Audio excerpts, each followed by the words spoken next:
కంది చేనుకు షికారుకెళితే కందిరీగే నిన్ను కుడితే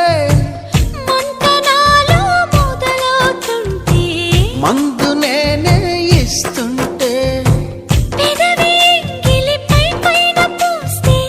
బాధ తగ్గి బాగుంది అంటూ హాయిగా కనులే మూస్తే ఏదేదో చెయ్యమాకు ఆడయిరా హే నన్నేదో చెయ్యమాకు అందగాడ హే అంతకంటే హాయి ఉంది వదులుకోగు ముందుకొచ్చి ముట్టుకుంటే ముడుచుకోగు అలవాటు చేసుకోవమ్మో